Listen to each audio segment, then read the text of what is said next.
चीन अपने आर्थिक आंकड़े तो बढ़ा चढ़ाकर दुनिया के सामने पेश कर रहा है, पर वास्तविकता ये है कि चीन में खाद्य वस्तुओं की भारी कमी हो चुकी है।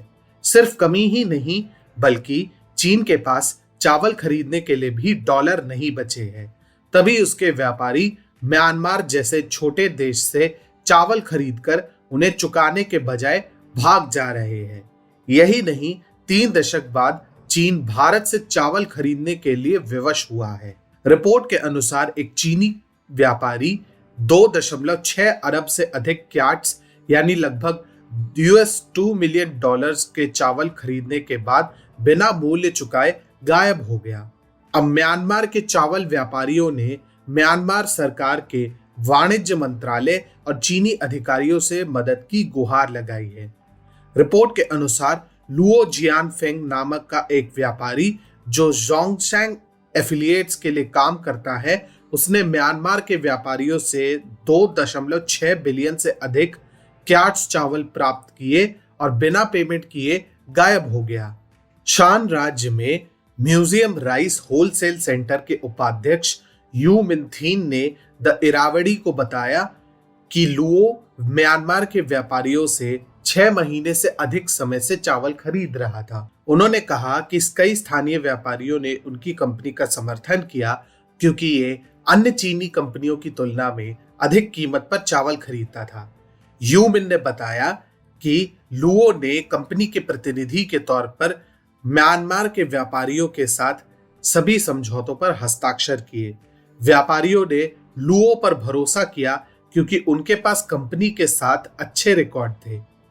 इरावदी ने पाया कि लुओ की कंपनी में 20% की हिस्सेदारी है, जिसका पूरा नाम यूनान pilot free trade zone China commercial food trading company limited है, जबकि एक अन्य इकाई यूनान पायलट फ्री ट्रेड जोन जोंगशैंग शिए यानी चाइना इंडस्ट्रीज कंपनी लिमिटेड में 51% हिस्सेदारी है।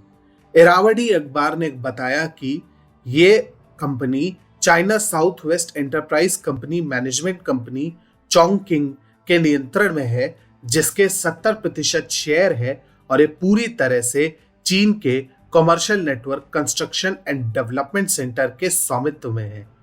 अब इस घटना से तो यही निष्कर्ष निकाला जा सकता है कि चीन के पास एक तो खाने के लिए चावल नहीं है, ऊपर से खरीदने के लिए डॉलर भी नहीं। कुछ दिनों पहले ही चीन के 3 दशकों के बाद भारत से लगभग 10,000 टन चावल खरीदने की रिपोर्ट सामने आई थी।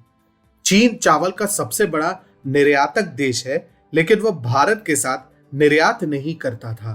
परंतु अब ऐसा लगता है कि चीन में खाने की इतनी कमी हो गई है कि उसे भारत से चावल आयात करना पड़ रहा है। वाकई ये चीन के लिए ऐसी स्थिति है कि उसे भारत जैसे प्रतिद्वंदी के ऊपर खाने के लिए निर्भर रहना पड़ रहा है। वहीं म्यांमार में चावल खरीदकर पैसे ना चुकाने से स्पष्ट होता है कि चीन के पास डॉलर्स की भी भारी कमी है। वैसे तो चीन ने अपनी अर्थव्यवस्था को दुनिया के सामने ऐसी स्थिति में पेश किया है जैसे कोरोना का असर उस पर हुआ ही नहीं है, या हुआ है तो बेहद कम। परंतु सच्चाई यही है कि चीन की अर्थव्यवस्था अंदर से टूट चुकी है।